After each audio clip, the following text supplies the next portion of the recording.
Hi, everybody. Good morning, good afternoon. Welcome to our WebEx session. I am Kalman Makay from the channel team, and on today I will moderate our events. The WebEx session topic is Redefining Secure Access, Symantec ZTNA in the Zero Trust Era. Our special guest and the presenter is Dubravko Hlede, our dedicated product professional and knight. He will guide you on today, and in the next 90 minutes on the presentation level, Dubravko will share you the details about the product.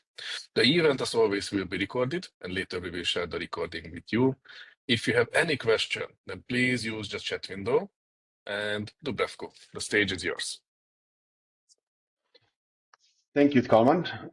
Nice to meet you, everybody. I'm Dubravko Hlede. I'm Broadcom Knight for ZTNA, and I'll try to introduce how ZTNA works, what are the concepts, how it fits in Broadcom portfolio, and how it can help you redefine secure access to your applications.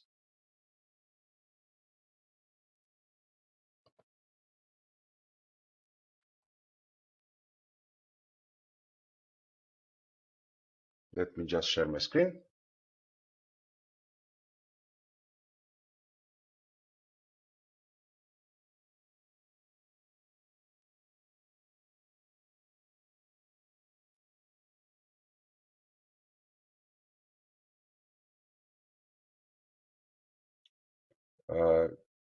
Hope that you see it.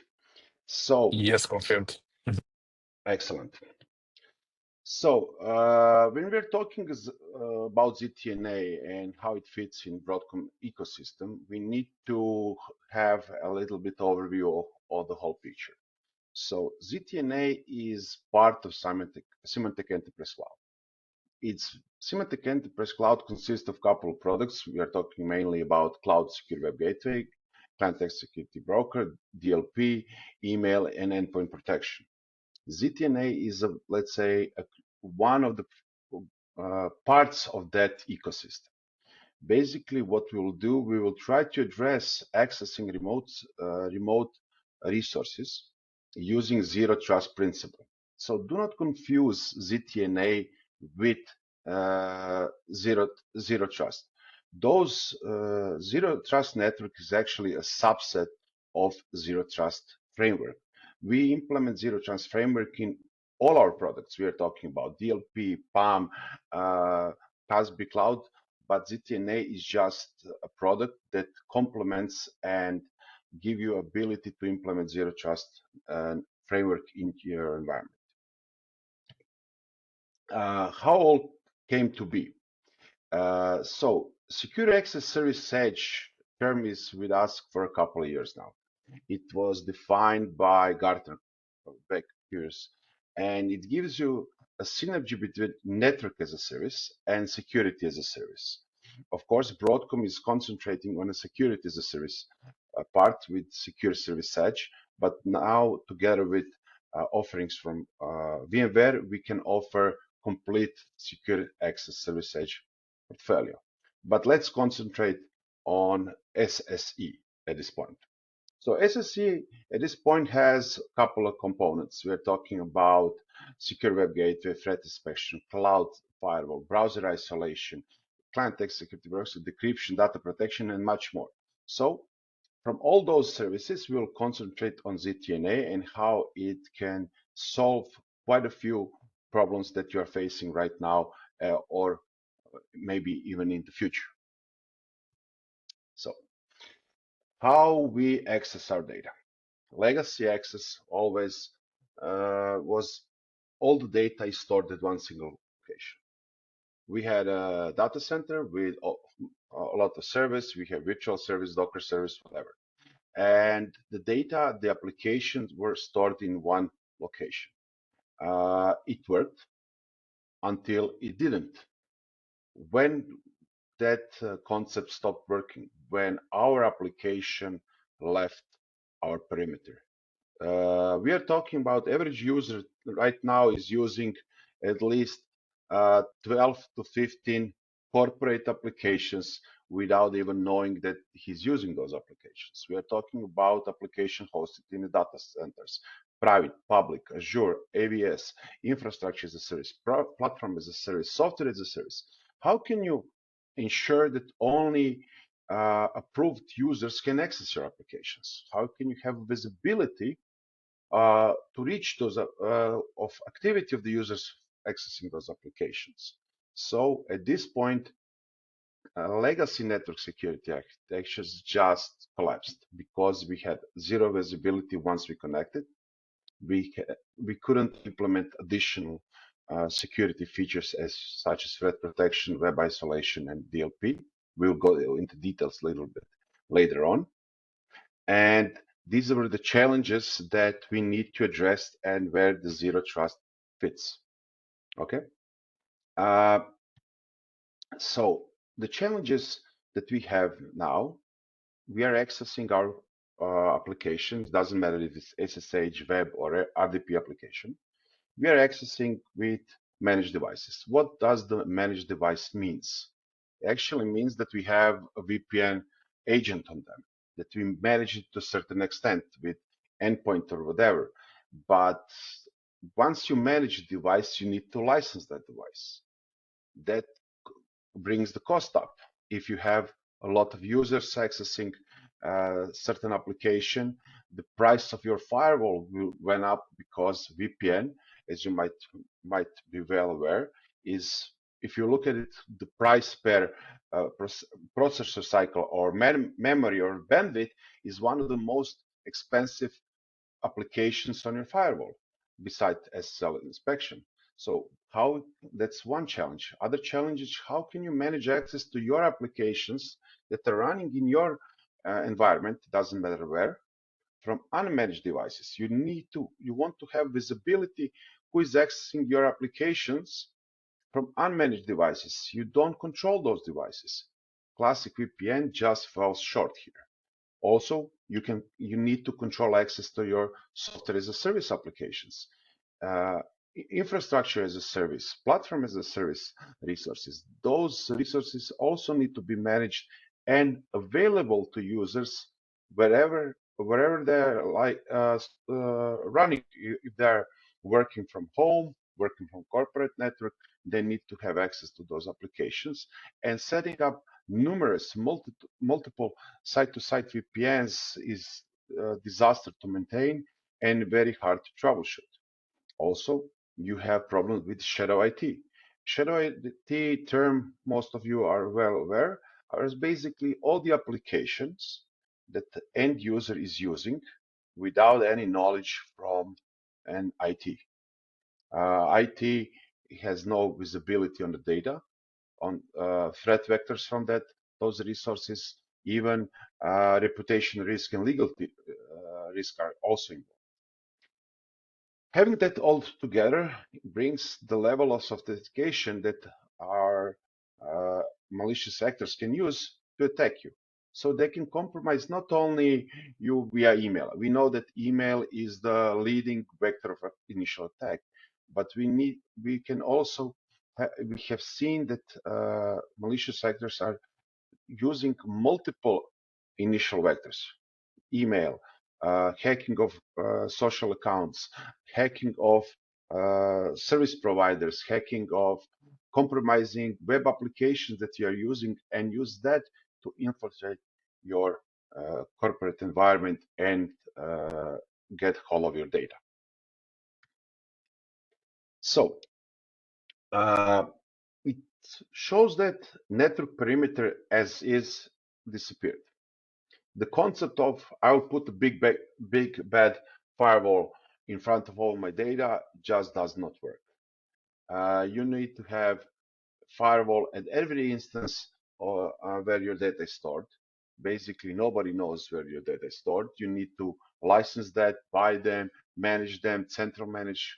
Different vendors work on differently in different environments. Your users are not protected by firewall anymore, because we know what happened in 2019, 2020. COVID epidemic completely transformed the way we worked. In 2019, we woke up, we went to work, and we work at our offices full time. After a few months, our offices were not available. We started working from home, and our data started at the same time migrating to the cloud. Our data centers were not scalable enough to support our applications to be run locally because our users were outside. So what we did, we moved our application to public cloud, private cloud, doesn't matter. So we had a situation with our users are outside the network, our applications are outside the network, and who was the happiest with that? Malicious actors, because the application and users are not protected by firewall. There where concept of network security that Broadcom is providing comes to play. One, of course, is Cloud Proxy, our Cloud Secure Web Gateway. The other one is ZTNA. How can we protect all the applications and make them available to end users securely and manageably? And we will try to explain that how we can achieve that using ZTNA.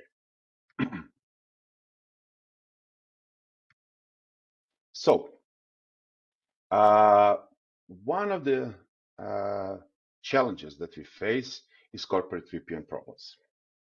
There are quite a few challenges that we need to address when we design a system that supports multiple data centers, multiple application locations, and the total cost of ownership and the security aspect. First, we'll say it's vulnerable by design. That's a hard word, but at this point in time, that's a fact. So because VPN is working on a layer 3. So we have in ISO-OSI model in network 7 layers. Third one is IP transfer. Once we authenticate ourselves to the on a VPN gateway, we access on a layer 3 to any resource that is available to us. There's absolutely no protection of us scanning adjacent neighboring servers and neighboring applications. Since ZTNA is application layer access, we can prevent such activities. There's no lateral movement, and there's no way you can find even neighboring application that is running on the same server. Also, we have problems in classical VPN of visibility. We don't know if data being transferred via VPN, is compliant with our DLP policies. We have absolutely no visibility on that. We cannot provide VPN access to our internal applications to third-party contractors, students, part-timers, suppliers, without managing their device. That means licensing their device. Also, in 99% of implementation, when you gain access, when you initial authentication on VPN, you get access to full range of IP addresses, not only single application, but full range of IP addresses in corporate network. And you don't know what the user is doing. There's no mechanism to prevent users to misuse that level of access. Also, if you know how the VPN works, basically there are two types of VPN. We are talking split tunnel VPN and full tunnel VPN. Split tunnel VPN is when you enable a VPN, you route traffic through VPN only for internal applications and resources. That leaves you quite open to any attack from and compromising endpoint from web-based attacks, from drive-by download, whatever. If endpoint is compromised, your network is compromised. The other solution is full tunnel VPN. That seems a good idea. You route all the network traffic from the endpoint through your firewall, your VPN gateway, and to the internet or internal resources. That seems a great idea, but the cost related to that is tremendous because you need to have double bandwidth, you need to have double CPUs, double memory on the firewalls, and the price of firewall will skyrocket. There's no way you can scale sufficiently to support that scenario. As I said, it's not scalable. In the beginning of 2020, I was working for one company, and we had about 100 people, users connected to VPN at any given time. That was an average. In March 2020, the pandemic hit, lockdown. In 3 days, VPN usage went up like 1,000%. We went from 100, 150 to well over 1,000 users on VPN because they needed to access their resources. And procurement of equipment, we could procure it momentarily, but lead time, delivery time was in weeks, months, and your users will suffer. So you need to have a scalable solution that classical VPN does not provide.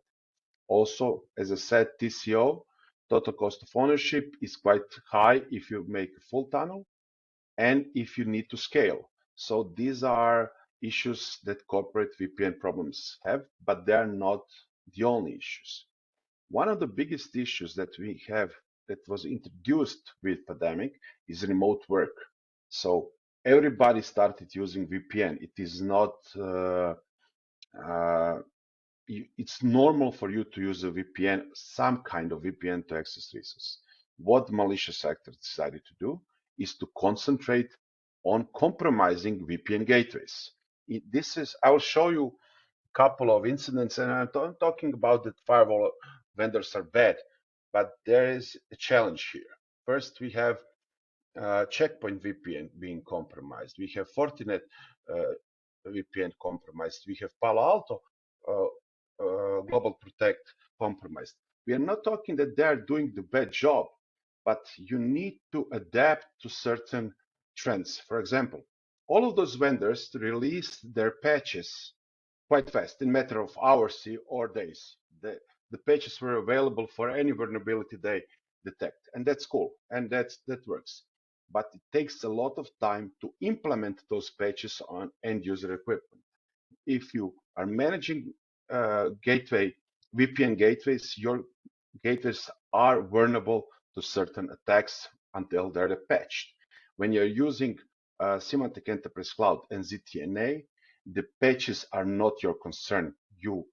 Symantec Broadcom is responsible for securing their environment, and you just remove that responsibility from your risk assessment. And these are the issues. So how that works in the long run. So we have a ZTNA approach. We can call it application centric. Why? Because we focus how to protect an application, not only a network. We focus on protecting an application on application layer and make it available to any users from anywhere securely. It doesn't matter if you are connecting via personal device or a company device, or your partner, contractor, part-timer, and it doesn't matter where the application is. How that works in real time? In real life, users are accessing ZTNA portal. They have their application up and running, only application they are approved, and they do not know where the application is being run. So the attacker cannot concentrate on a single resource because he lacks the crucial information. He doesn't know even the IP of application that he's accessing. He doesn't know where the application is running, on what platform, what systems are in front, what systems are in back. Application is complete, application location and resources needed to run the application are completely hidden from the users. User just click, access the application without even knowing where the application is being run. And it basically doesn't matter where the application is run. ZTNA can protect it. So what we can do with ZTNA? One of the selling points is phase out VPN with ZTNA. We deliberately use the phrase phase out, because ZTNA can work parallel with your VPN. You don't need to switch one to another momentarily. You can gradually implement ZTNA and replace your internal VPN for multiple reasons. First, security. We completely remove service attacks to prevent lateral movement. How does that work? As we said, you don't have network visibility.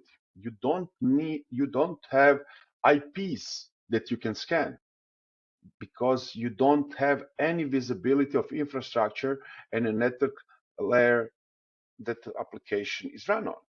You cannot even search the neighboring applications on the same server. With VPN, or even when you publish an application on the internet, you publish an IP.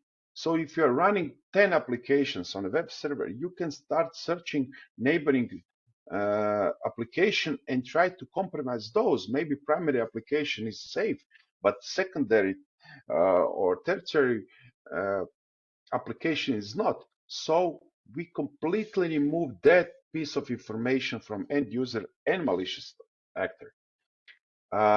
We have full audit of all activities. For example, if you click on any button on download any file from web application, it will be logged, it will be validated, it will be audited.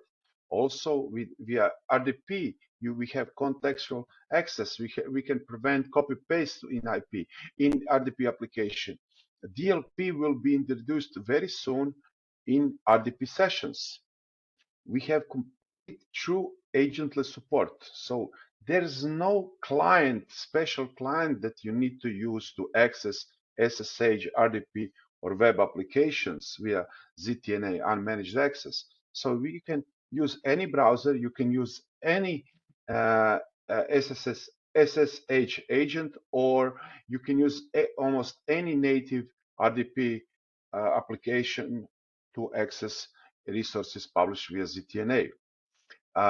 Since the traffic is, you route only application traffic to your resources, there is no herping involved. So there's no routing unnecessary resources and a network through your VPN gateway. You actually don't need a VPN gateway.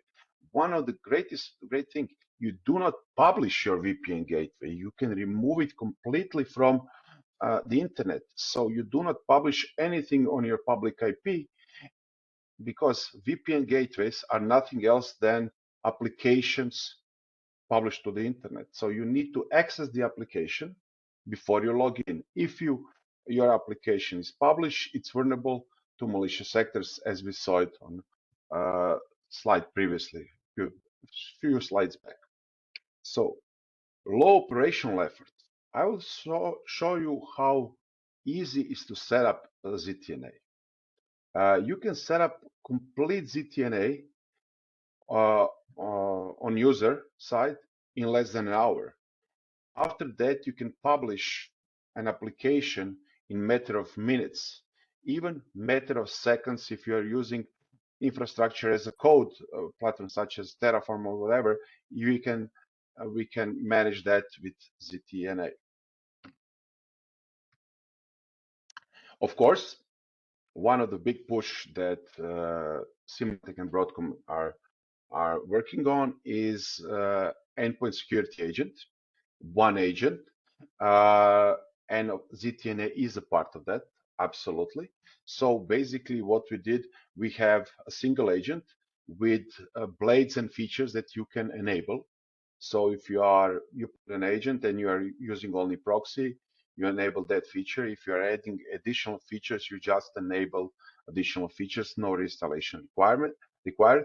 And with all the endpoint security features that you need to protect your end users, it's quite flexible, easy to deploy with low footprint in processor and memory on end user, and you have unified policy control and seamless access to multiple data centers all at once. So basically, I told you all the sales stuff. Now let's go to dirty details, how it really works on a technical side. There are two ways to access resources via ZTNA. So we have bring your device. We call them unmanaged devices. or with the Symantec agent, manage device.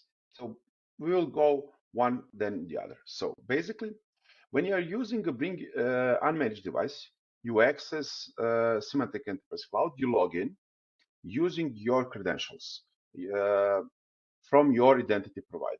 ZTNA can integrate with almost any identity provider on the market. First, of course, you can integrate with on-prem Active Directory. It can integrate with Entra ID. It can integrate with any SAML compatible identity provider, since there's almost no identity provider that is not SAML compatible. So it can integrate with any identity provider available on the market. Once the difference is you're actually not accessing the application before you authenticate. When you're implementing the zero trust framework, you are reversing the usual flow of authentication. When you, I'll try to explain what I mean. When you were accessing your VPN gateway, first you need to access your VPN gateway, your published VPN gateway, the application that your VPN gateway is based, its VPN, then you authenticate. So first you access, then you authenticate. With zero trust network access, first you authenticate yourself against Symantec Enterprise Cloud, against your identity provider. After you are validated, authenticated, and authorized, then you get your access to your internal applications. That's the huge difference. To access your files, just set point, okay. To access your files, just a second. Your applications, they're in infrastructure as a service, platform as a service, or on-prem, does not matter, really doesn't. We put a small Docker application in your environment. It can be a couple of cores, couple of gigs of RAM. It doesn't consume a lot of resources. It authenticates itself against your ZTNA tenant and establish a permanent connection between itself and Symantec Enterprise Cloud without any publishing of IP on perimeter network here. We only need here open port HTTPS port. So we have only one port from inside to outside, and we use that same tunnel once the user is authenticated to access connector and via connector internal applications. If we have multiple applications, we publish each and every one separately, and using role-based access control, users have only access to applications they are authorized to access. So they do not see neighboring applications, and they cannot search neighboring application. Basically, they don't know if the application is run in data center 1 or data center 2. So this is very straightforward how we access applications. There's not a lot of difference. There's between VPN access and this, except that we reverse the order of how you access it. First you authenticate, then you access. In firewall, that is in classic VPN, that's reversed. First you access, then you authorize. It's also the same when you publish a web application. But what we do, what is the smart thing that we do? Once the connection is established, we put different layers of protection. First, we are talking about application layers. So there's no IP communication. You cannot route something that is not your application for that connection. You cannot route DNS queries. You cannot route file share if through RDP or something. You just cannot. We will be aware what application goes through each and every connection. Contextual prevention. What we do here is we evaluate, are you coming? Is your device healthy or not in case of managed devices? We evaluate where you're coming from, which browser, which application, and based on that, we can create rules how the application will work for you. For example, if you're accessing from Croatia, I'm from Croatia, you will be able to access 10 applications. But if you're accessing outside Croatia, you will have access only to 2 applications. Again, and then if you're accessing from some country that is not on your allow list, you could do that, but you cannot download any files from that. We can go to itty bitty grindy details and create context what you can do. Also, we have monitor and log activity. We log and audit each and every activity. But on top of that, we put DLP, we put threat inspection, we put web isolation on top of that. I will talk about that a little bit later on.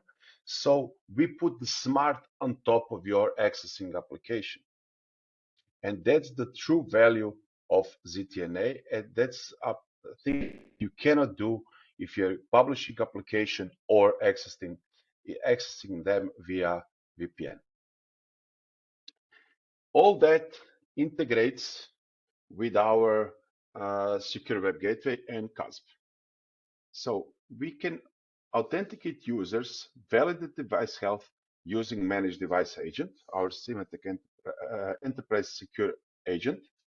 We can integrate any identity provider, and we can integrate any MFA here. We can use, of course, Symantec VIP MFA, or any MFA that is integrated with your identity provider can be used with ZTNA. But here are the challenges, and we have a way how to resolve it. So, Agent Traffic Manager is a subset of feature of our cloud proxy that we can use to deploy certain features, including ZTNA, gradually and selectively by user group or location. So basically what we can do, if you want to deploy certain features to the company, you cannot usually takes a lot of resistance and you need to be smart about it. You don't deploy a feature to whole group, the whole company all at once. Using Agent Traffic Manager, we can granularly deploy features such as ZTNA or DNS proxy or cloud firewall, etc. So there's a lot of things, and Agent Traffic Manager is available to users in Cloud Secure Web Gateway, and I implore you try to research it a little bit because it can help you in your deployment to end customers and yourself. So I talked that you can put DLP to ZTNA applications. So what is the business need for that? You have internal applications such as CRM or ticketing system that is available to your partners or part-timers or for example, students. They're accessing, entering data, managing events, etc. Does not matter. It doesn't take them a long time to realize they can download the whole list of users, the whole list of customers from the application that is not DLP aware. That application does not have any DLP systems inside. Those informations is necessary to end user to use, but you put a layer of DLP that is synchronized. It works with your on-prem or cloud Symantec DLP. We integrate it and apply the same policies that you define in your environment to application that is not DLP aware. So we route all the traffic through Symantec Enterprise Cloud. We validate all the data that goes through and correlate them to DLP policies. So user can have access and display all the names of your customer. But if he tries to download it, a file or report, the DLP kicks in and says, no, this is a violation of DLP policies, and you actually prevent data leakage through application that you published via ZTNA. That's something that you cannot do using VPN or web publishing, normal web publishing of internal applications. One thing that I would like to add, DLP is now only available for private application using unmanaged access, but it's on a roadmap to be implemented even when you're using a managed access that can completely remove your need for VPN as such. Another layer of protection that we offer when you are using the ZTNA is threat protection integration. So you have it, again, we can go back to applications such as CRM or ticketing system. You can download and upload files, but you want to protect your internal application from malicious files. So malicious files are not transferred to your internal application or even downloaded from your internal application in worst case scenario. We put a layer of protection, of threat protection in that, and we run all the files through our Symantec Threat Intelligence and analyze the files. If there's a malicious code in it, we will intercept it and block that data transfer. Again, VPN, classical VPN cannot cope with that problem, and it will just let you download or upload a file no matter what. Now we cut to great part. I will even demonstrate this. I like this technology a lot. It's web isolation. Symantec is using web isolation for years and years now. We implemented it in a couple of solutions. We implemented it in our cloud proxy and in our email protection, even cloud. Basically, when you access a certain web page, it does not run its code on your computer. It runs its code in a container in the cloud, in Symantec Cloud, and it just streams the images, the video stream, a picture stream to your browser. The page looks exactly the same as normal. You can even click and interact it with the page, but no code is run on your computer when you access the page. You only see the pictures. What is the idea when you use web isolation in proxy and email? It basically protects end user from malicious web page. If there's some drive-by download or whatever, it can be solved with web isolation. But we use exactly the same technology in ZTNA, but with a twist. In proxy and in email protection, we basically want to protect users from malicious website. But in ZTNA situation, we basically isolate the application, so the end users cannot reach and read the code from that web page. It only gets the videos, the images stream, and we are protecting our internal application from potentially malicious end user. So user cannot analyze the code of application that is being run on his browser because he gets only images. So if you have an application that didn't pass all the security tests, or it's obsolete, but you wanted to make available, it's legacy application, but you want to make it available to your end users, you can isolate it, and there is almost no way it can be compromised in classical way, because it's web isolated and end user cannot analyze the code and try to bypass some mechanism or even get more information about background processes. So this is a great tool, and I'll show you how it works. So how, just take a sip of water. How is that all possible to be provided to end users?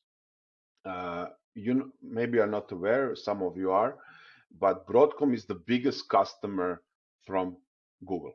Google is basically the biggest telco provider in the world. It has the biggest, the most fiber optic cables, biggest bandwidth all the world, and Broadcom is the biggest users of that infrastructure. All the services that Broadcom is providing are run on Google Cloud. What we do, and also any ISP also has at least 2 or 3 or 5, even more, point of presence from Google in their infrastructure. When you are accessing a Broadcom resource, you're actually going to the first Google point of presence in your local ESP. And from that point on, you're using Google backbone infrastructure to access Broadcom resources. And you will actually see greater throughput and lower latencies when accessing resources that way.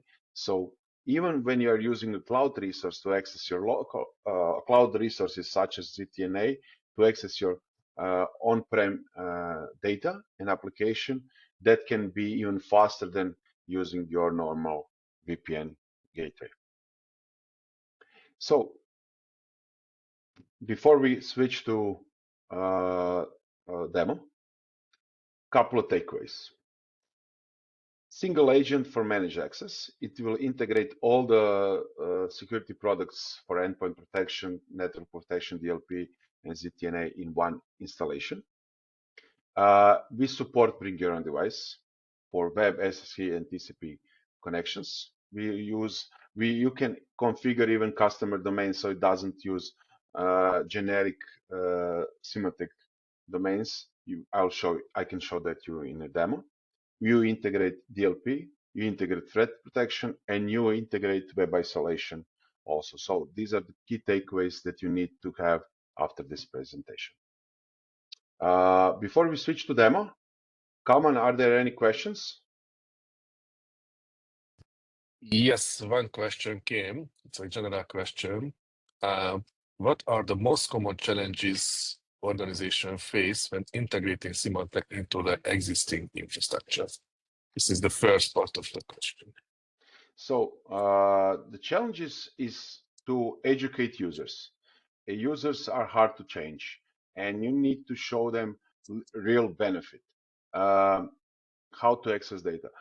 But it doesn't take a lot. For example, we have a customer that I'm supporting. We started with maybe 10 or 12 applications. Now, when we educate their internal staff how to use ZTNA, now they have more than 150 applications all available using ZTNA. So it takes you a while to explain them the benefits of ZTNA, but once they get it, the adoption will skyrocket. So that's the biggest business-wise. Technology, really, there is no big technology challenge because we are basing our connector on a Docker, well-known, well-documented service. We can integrate with any identity provider, and that's about it. That's the two things that you need to do: integrate it with identity provider and deploy the connector, and you are up. Okay. I hope that I answered your question. Okay, and the second part of the question, I am not sure that we can answer to this because it's a competitor question, competitor-related question. How does Symantec differentiate itself from other competitors like CrowdStrike and Microsoft Defender? My feeling here that this question relating to the endpoint protection system, but maybe I'm wrong. On your side, you can reflect. So CrowdStrike does not have ZTNA, as far as I know. So this endpoint question. We will concentrate on ZTNA. Microsoft basically has certain application of ZTNA, but it's very rudimentary. First, you can only integrate it with Microsoft resources. You cannot integrate it with other resources. Microsoft didn't put DLP in their ZTNA, web isolation in their ZTNA, so they're in their infancy. we have a mature product that is easy to deploy on any environment. We don't limit ourselves to Microsoft only. This is how we differentiate ourselves against Microsoft. Meanwhile, the Okay. question, meanwhile, I mean, confirm that, yeah, right about the second part. So the question related to the endpoint protection. We cannot go deeper in this topic. No other question came. So Dubravko, if you think you can go to the demo part. Okay. So when you're accessing, just a second, I'm on a good profile. When you are accessing ZTNA, you see my browser, right? Yes. Okay. When you're accessing ZTNA, we are unmanaged client. I'm using my laptop without any client on it. I will show you how you can access it and configure ZTNA. You just go to application portal. Since I'm logged in to this computer and this browser session using my demo account, that is Entra AD demo account, single sign-on, just sign me automatically. We can log out and use that account to log in again. This is the first view that normal user will have. So this is our demo environment. Normal users don't have this admin button here. It is because I'm also an admin on this instance. When you log in, you will have access to any application that is available to you. You can organize them in the folders. You can create folders like this with a name, put a name on it, click here, move that to any folder that you want that you created, or create a new folder from this menu. So since you can see, I have more than 30 applications in this demo environment. I didn't put them all at one place, but I can show you the different application that I have. You see, I have SSH applications to EDR or ZTNA connector. We have RDP applications to all the servers in our environment, the web infrastructure, every cluster node, PAM, ESCs, web consoles difference. For example, do you want EDR console? Do you want vCenter console? There's no VPN here, guys. I am logging in using a browser from unmanaged location, unmanaged device. I can work with any web interface that I have. I can log in to any applications that I have. I can, as I'm in corporate environment, these are all on-prem resources, okay? Also, for example, that's how it's easy for users to access your applications. One of the great features that we have is accessing resources such as service or endpoint devices using native RDP client. When you click on RDP connection, like such as this, you will be offered to download the RDP file. You need to download an RDP file every time when you try to access it. Why is that? Because inside, when you establish an RDP connection, there's a two-step process. First, you authenticate via RDP to Symantec Enterprise Cloud. Since that's another application, it's not browser-based at this point. It's separate file, and this file contains a one-time session token that will authenticate itself against Symantec Enterprise Cloud ZTNA tenant, whatever you want to use. That token will remain active as long as you are logged into ZTNA portal. Once you log in, this demo file, this RDP file will stop working. So this is a short-term password. You can create a long-term password that is time constrained, 3 to 5, 6 months or whatever you want. But this is the best option. It's a short-term password embedded in the file. You just open a file. It will ask me not my credential of to to ZTNA porter, but the local credential of the target machines that I'm trying to connect.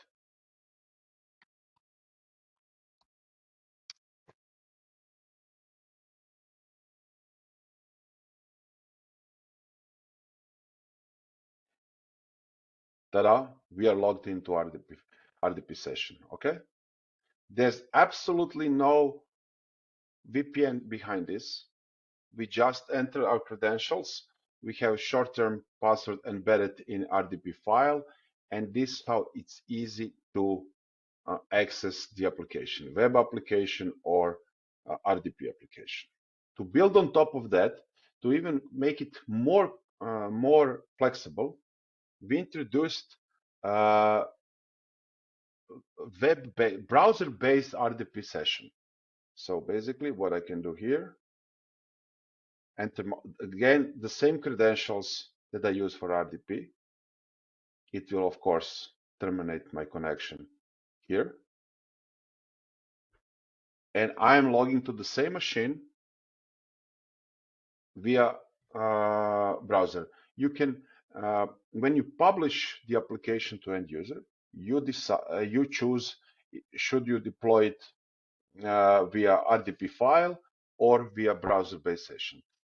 Thing is, when you're deploying with the browser-based session, you can control, I will show you that in the policy, even copy-paste functionality. So you cannot copy or paste files from via RDP.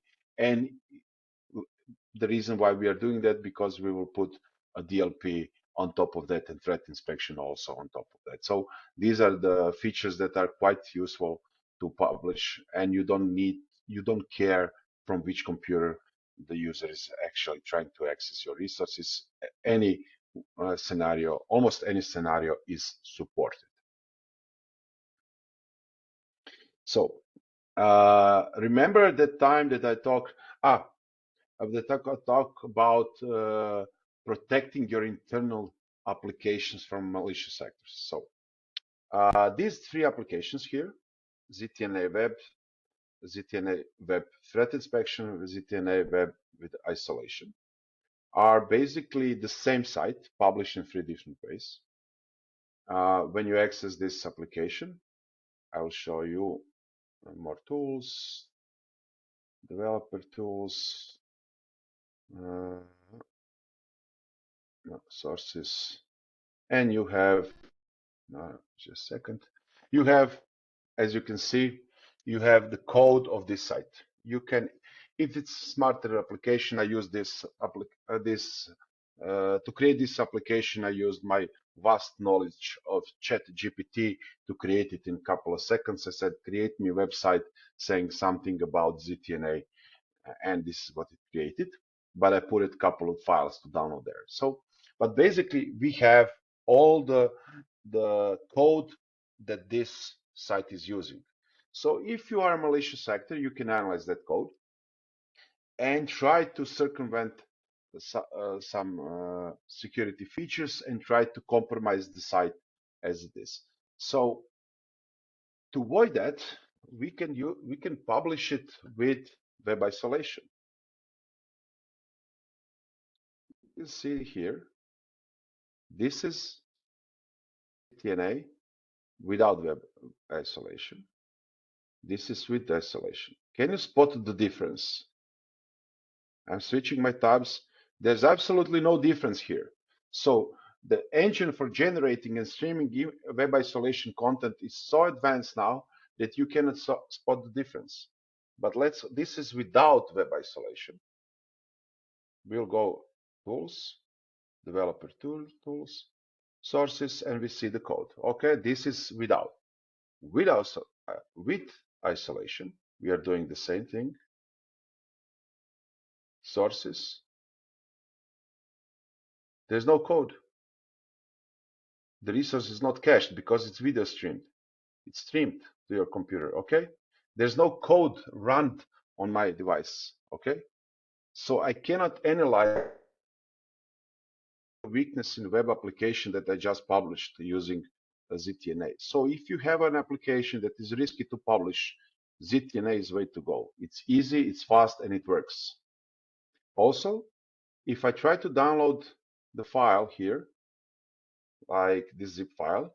ACAR file, I think that you're familiar with them. They're completely benign files, but they're designed to trigger your endpoint protection. When I click it, it will say it downloaded the file, but my endpoint prevented them.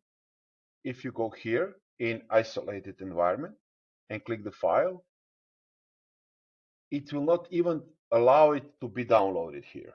So no download, because threat inspection will prevent me from downloading that file. Okay. Any questions, guys, regarding this? This is how you access the applications, and I'll just show you SSH access. Then we go to the setting up part.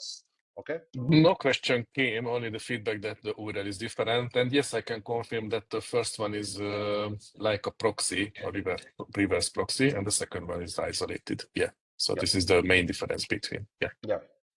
I will show you how you can configure even to use not. Luminatex is a company that develops ZTNA and Broadcom bought it. But you can use your own custom DNS names. I'll show you how that works. That's very important because all the applications, as you can see, are protected by Symantec issues. Let's encrypt certificates, okay? You can, for example, when you access... Sorry, Rizaldo, you can unmute yourself if you would like to ask somebody. Awesome. Hi, guys. Thank you very much for the opportunity. I would just like to ask, in terms of the demo labs, is there any cloud-defined demo labs available that one can just use to log in and just browse around the product? No, sorry, they are not available. But as MBCom, we have our demo lab environment. So depending on the region where you're from, you can contact your assigned MBCom account, pre-sales, and they can share our demo environment with you, give you temporary access so you can. I would really love that. Thank you very much. In the background, I can help you. And moreover, if you're talking about the partnership level, so Rizaldo, you are a tier 1 partner. So you have an option to buy an NFL license, and through this you can implement your environment if you would like to do this. Moreover, you can present for your customers. Also, in the background, let's chat about the options, okay? Okay, 100%. Thank you, Kalman. Thanks, guys. Welcome. You're welcome. So when you're accessing SSH application, this is also a cool feature. You can use, you can authenticate using different usernames, etc. I'll show you when we go to the configuration part. But to access a resource in my environment, you can use any agent. I don't need to have a specialized agent. I just copy paste this command that you will see it here. It gives you the host, the username that will use the full command, enter, and it asks me to, again, for one-time session token, copy. And I'm logged in to virtual machine, to Linux machine that is not published on the internet. It's not available on the internet completely, and without even knowing the true password of the user that I'm. Don't confuse it with privileged access management, but the concept is there. You can privileged access management is much more powerful tool, but this gives you also a way to remotely to manage access to your Linux machines. Also, if you look at this is I have some commands, whatever. We have full audit capabilities of those commands issued. Okay, it takes. As you can see, I'm connected to via Dubravko, my Office 365 Entra ID credentials, and local account is this. Just, of course, For demo purpose, okay. And I see all the commands that I issued here. If I hope I set it up. For example, sudo, it's not enabled. I will show you that later on. I can even filter certain commands not to be allowed by users connecting to Linux machines. So this is how you access RDP web and SSH applications. So now we go even deeper to the details, how you set up such environment. To set up an environment like this, you log into admin portal. It gives you an overview what is happening with your environment. For example, we know we have only one site available, so we can have any numbers of sites with any number of connectors deployed on them. We don't license by site. We don't license by network bandwidth. We license by the user who is actually using ZTNA. So this is a great way to make your applications available to your users, partners, and suppliers without caring how many data centers, when you have classical VPN approach, you need to deploy VPN gateways in each location. That costs. It doesn't matter if it's hardware or virtual. That thing costs. Don't bother ourselves with that. This is user-based licensing through and through. Also, we have a pie chart showing how many applications are published, how many are disabled, online, in warning status, etc. Also, very easily there's a cool line. It helped me a lot. It gives you an insight. Let's say it validates your configuration and can predict misconfiguration in your environment, and it will give you an insight what can you do to resolve certain challenges. For example, when I was deploying Carbon Black App Controller and integrated it with EDR, it detects that one application is trying to call the other application, and it suggested me integrate those. We called them link applications. And I could just say, okay, no problem, create link application, and it resolved my problems with misconfiguration. This is something that you will use if you have misconfigurations. Also, you have top applications used in your environment, top users, active applications, etc. So this is a way to start. One thing that as I said, you have sites. Sites are physical. We can call them physical. It's our network subnets, locations where you install connectors.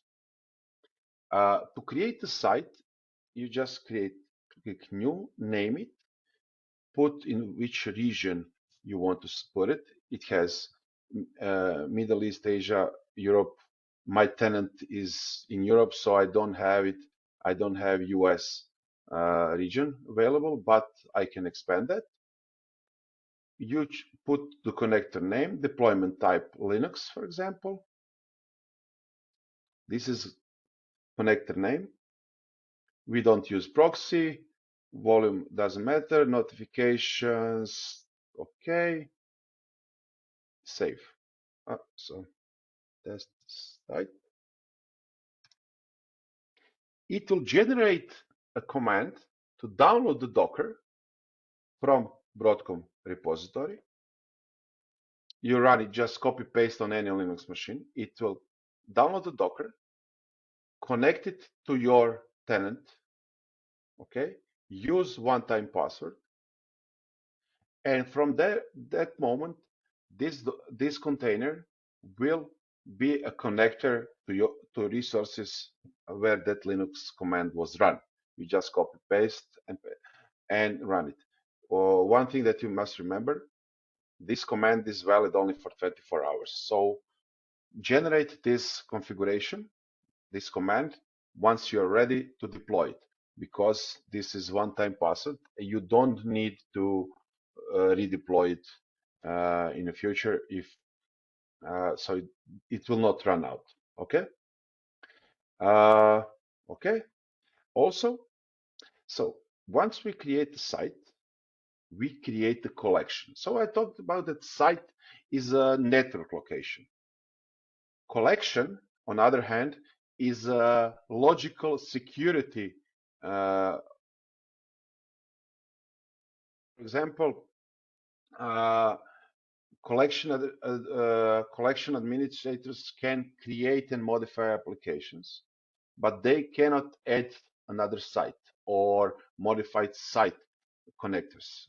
When will you use it? For example, you have a developer team, or you have outside partner that you need to integrate into your processes. You create a collection dedicated from them.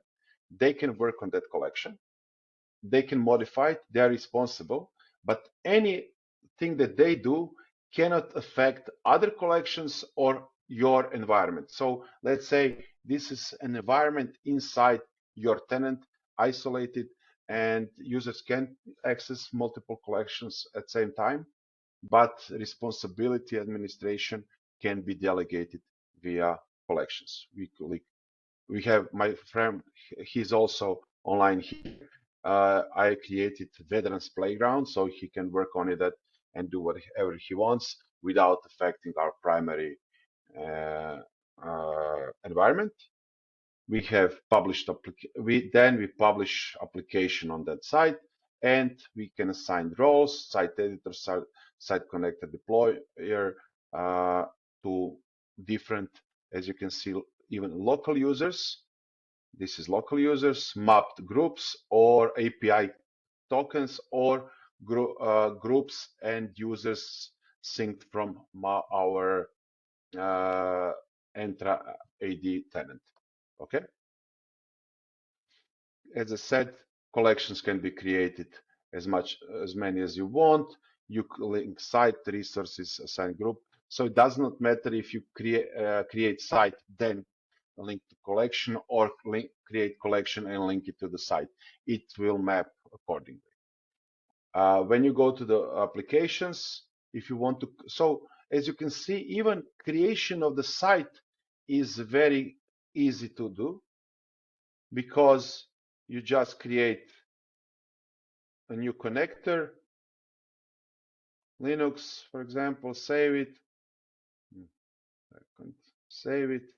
It will create a command, you deploy it in your environment, and connector is up and running.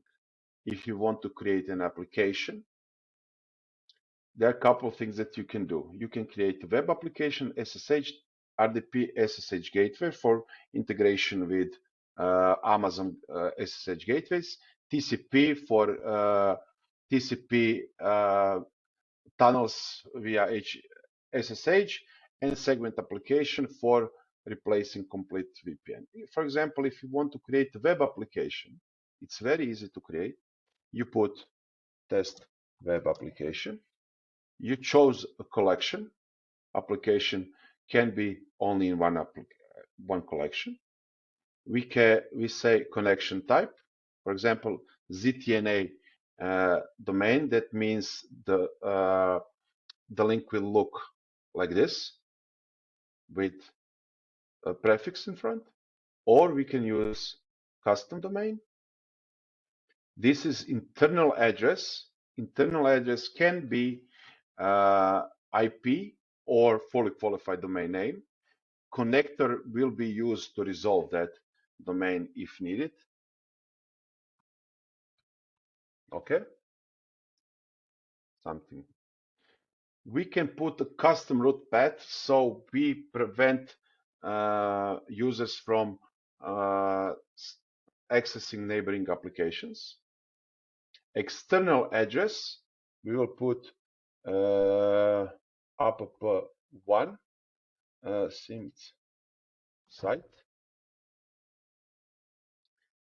We put it's in our test site, for example. As you can see, once we put an application that that will be mapped to DNS entry that are publicly available DNS service provider. It created a CNAME record that we need to create and put in our DNS. Once we do that, the application will be available using this link.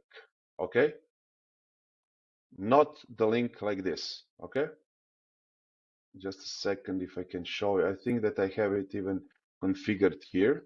That same application we talked about.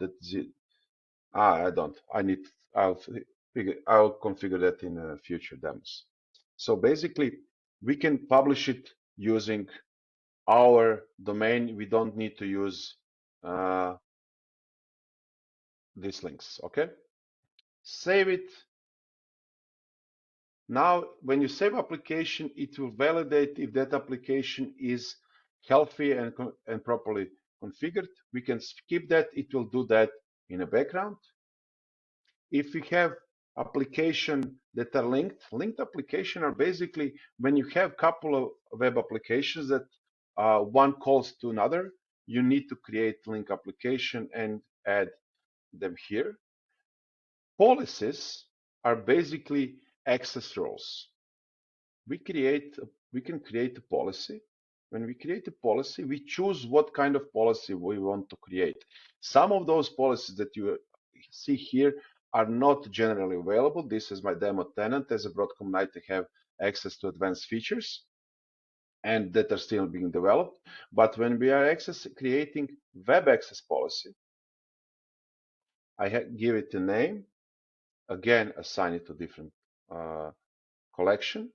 Access period, we have permanent, weekdays, or defined by date and time, depends on your needs. We can define conditions about source IP, unmanaged device manager, or location. Do you have access, limited access, whatever.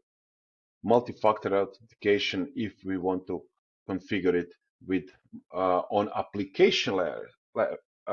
So we can validate users that have access to 5 applications without using MFA, and one application when they try to access MFA will jump. Then, and of course, assigned applications that we want. Test web, we assign this to, and here we assign users that will be able to log to our applications. So this is basically access control. Since this is non-existing application, when we go back to the dashboard, it will say one application is offline. It will be very easy for users to see which applications are available to the end users. This dashboard is only available to administrators, not end users. So you see at one glance what is wrong with your configuration, and you of course can click it and say, okay, this is offline. Go to configuration, double check it, and etc. etc. So one thing that is also very nice to have, you can see here, this is HTTP traffic. Maybe it will be better to see it here. Just a second. For example, my test web application. It's this one is configured. No, okay. So internal address of the application is HTTP, sync demo web sync site, as you can see it here. But it is available using HTTPS. So basically, communication between end user and a ZTNA portal tenant or Symantec Enterprise Cloud is encrypted, but we don't need to encrypt or put certificate on internal website because communication is encrypted using certificate provided by ZTNA. Okay, what else? Policies and all the activities are logged. You have forensic, who changed what, you have forensic who did what on application, you have audit who changed and created anything inside your environment, and of course insight that can provide you with insight and misconfiguration and best practices in your environment.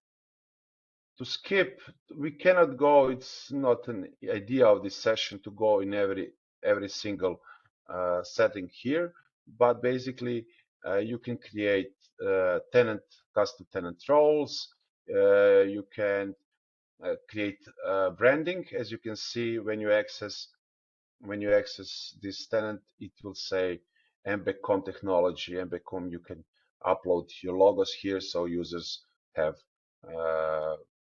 familiar setting to log on and click. We can integrate it with DLP, Symantec Enterprise Security, endpoint security for endpoint host integrity policies, with proxy for segment application. As you can see, we can have identity providers. We can have multiple identity providers at the same time. Integration with AVS settings. We have API clients, tokens. We can actually publish even APIs using ZTNA. We have that in live environment at this point in one of the creation customers. They publish their internal IRP servers, their APIs using ZTNA, and that's fully supported and available to users. And sorry, Dubravko, on today we just talk about the Secure Access Cloud ZTNA, but I would like to mention the WVSS integration. Why is it exciting? Because if the agent installed onto the managed computer, then you can access to your internal network absolutely transparently. Dubravko, you would like to explain this part? Because it's very exciting, I believe. Absolutely. So, how does it work? You basically use your proxy client to authenticate yourself and your device against Symantec Enterprise Cloud using your identity provider. And it will detect all the applications that are available to you, network segments or applications itself, and you will be able to access those applications without any without using public names. You will use them local internal names. We call those applications segment applications. The name maybe is not the best chosen best, but it's actually complete replacement of VPN. You can create application name segment app1. You put it in your collection, and what you can do, you can say, okay, I would like to publish the whole range.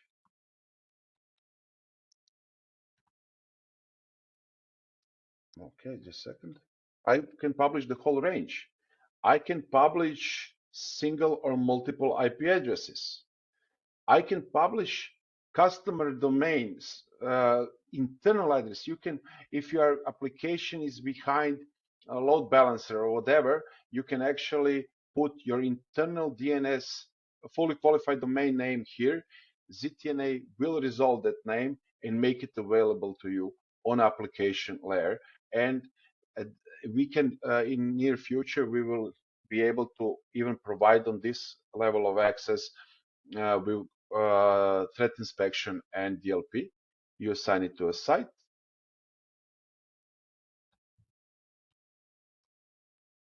Just to have something, again, to a site. We assign certain policies. I have one.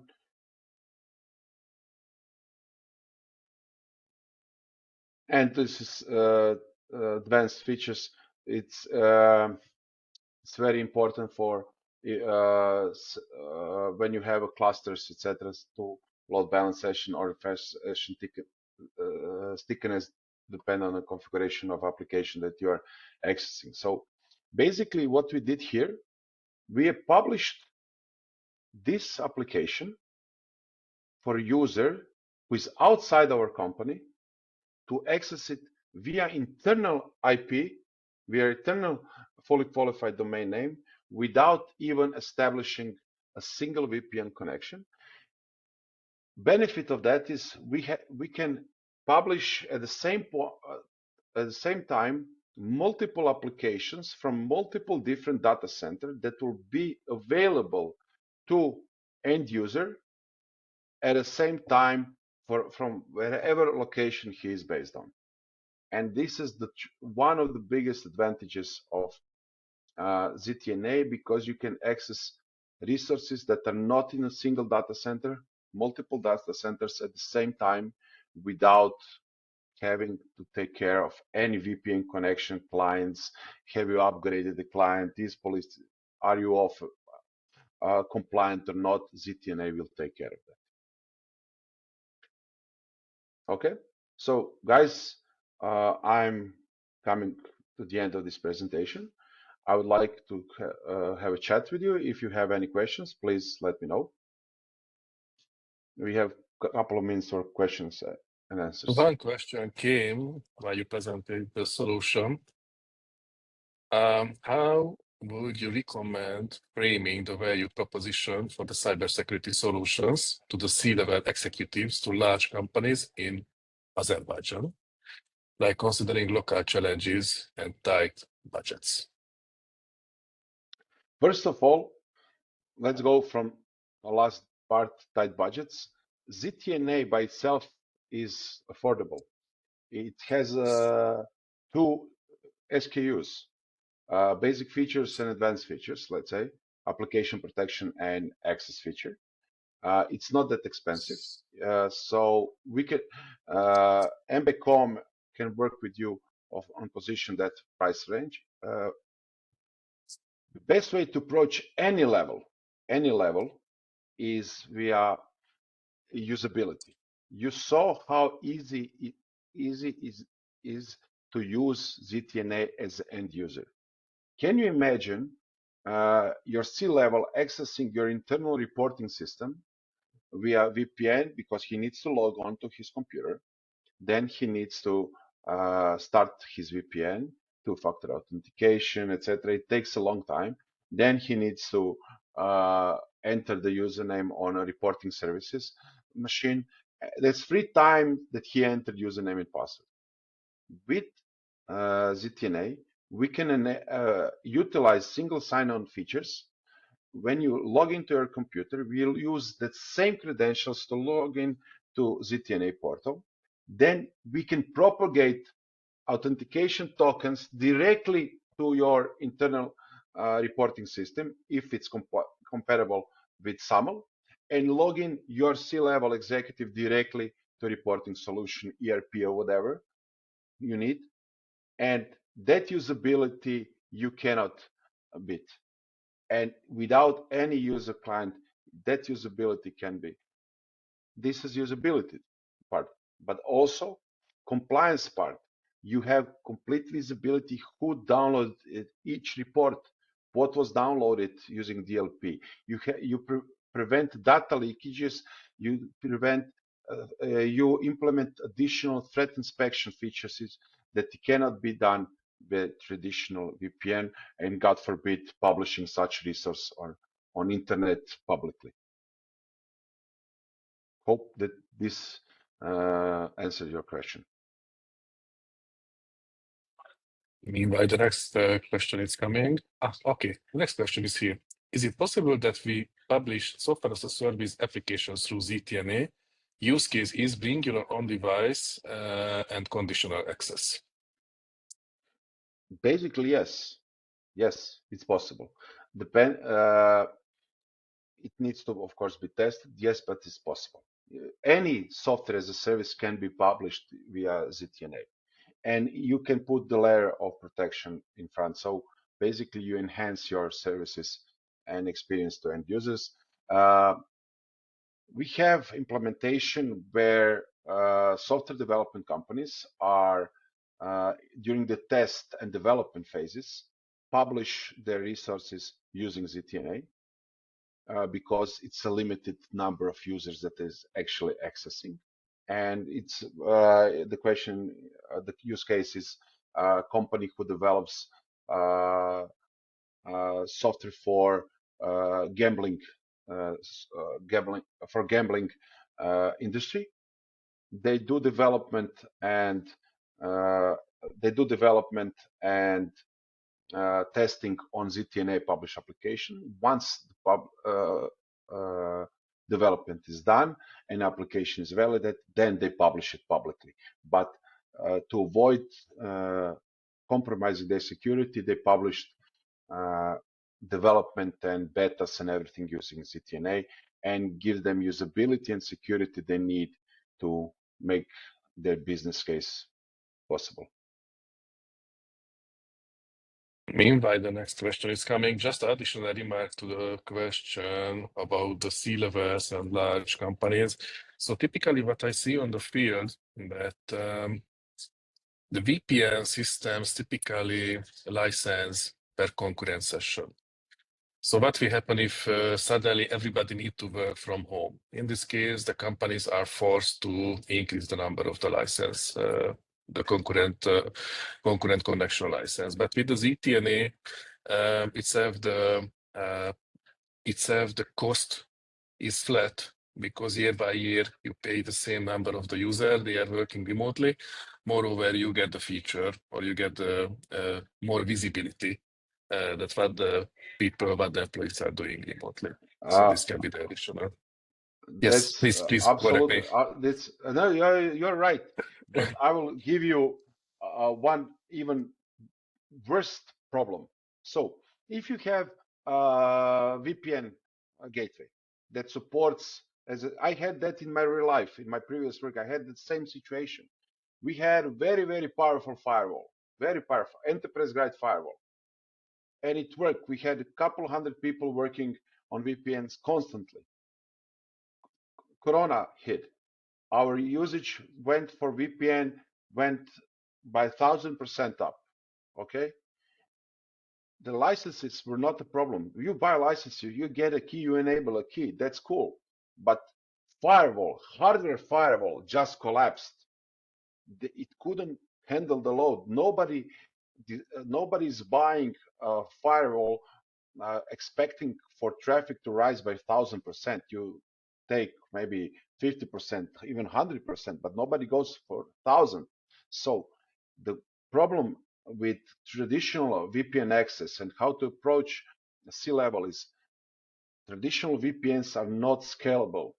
If you when you buy a firewall, expensive one in enterprise C-level stuff, we are talking about firewalls that go well over 100k euros per unit, and your company is expanding. You hire more and more people. You need to buy a new firewall without depreciating the previous one. Go with that information to your CFO. He won't be happy when you are replacing an equipment that is not depreciated completely. So with this, you don't have the challenge, because Broadcom, Symantec is taking care about scalability. You don't need to.